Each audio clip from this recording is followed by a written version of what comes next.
OMAD, 1 meal a day, and intermittent fasting are not overrated. In fact, they're fantastic ways to manage weight and lose weight. However, there are some really overrated exercises that you should be avoiding when you're on OMAD. Let me break it down for you. The worst type of exercise you can do if you're doing 1 meal a day, OMAD, or other types of intermittent fasting, drum roll please, it's HIIT training, high intensity interval training. So what is HIIT training? HIIT training is basically really high intensity training in short bursts or intervals with rest times in between. HIIT training is usually used to really increase athletic performance. It can also be really useful as a fat burning tool, and it has anecdotal effects such as this afterburn effect. So if you do a very short period of high intensity training, you can essentially burn a lot of calories in a short amount of time. Because your muscles are then recovering from the intensity of the training, you can also have sort of a slow burn of calories even after you've finished the high intensity interval training. A lot of people like it because you can fit it into a very short window. An example of high intensity interval training might be an all-out sprint or an all-out effort for about 30 seconds, followed by a rest time until you've almost fully recovered, and then repeat the process. If you think you're doing HIIT training, but you're able to hold your intense effort for longer than 30 seconds, you're probably not training at the right level of intensity to really call it HIIT, but you are doing interval training, which is still an effective form of training. Now, don't get me wrong, HIIT training is a great form of training and it's really proven to be successful to increase your athletic performance, and it can have weight loss and fat loss benefits. But in my opinion, and this is just purely my opinion based on my experience, HIIT training and other types of intense exercise are the worst types of exercise you can use if you're on an intermittent fasting protocol, in particular 1 meal a day. Now that's just my opinion, like I said. If you've got a different opinion or if you have any other questions, by all means leave a comment below. I try to respond to all of the comments and questions. Even if you've got something negative to say, bring it on, I can take it.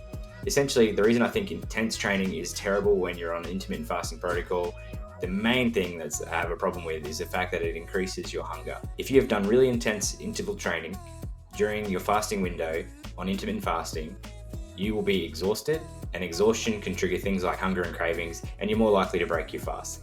Do I think that type of exercise is a bad type of exercise or any better or any worse than other types of exercise? Not particularly. My main concern is that it's going to trigger cravings and hunger.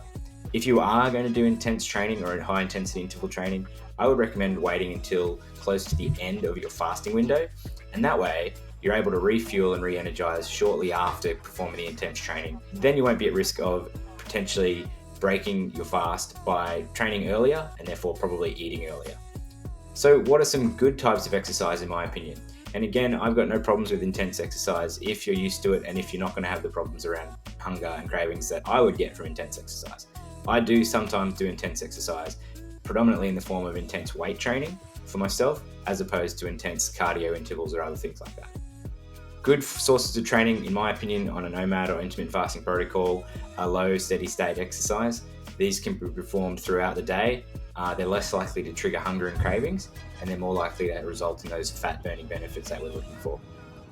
The best types, as I've said a million times on other videos, would just be flat out walking. Increasing your walking up to 10,000 steps a day is a great option, and it's really sustainable. Also, any way you can increase your NEAT. So that would be things like fidgeting, doing chores around the house, getting up and down from your chair at work, taking the trash out, walking the dog. It's really just the baseline amount of activity you're going to expend in the day. If you can do anything to increase your NEAT, whether you're on fasting protocol or not, it's going to be better for your health. And that's you.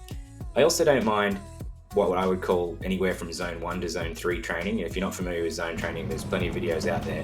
Essentially, you want to get your heart rate above a resting heart rate level to a level where it's difficult to hold as a conversation while you're exercising. So for me, this is a bit of trial and error. You can use a fitness watch or fitness tracker to determine what zone you're training in.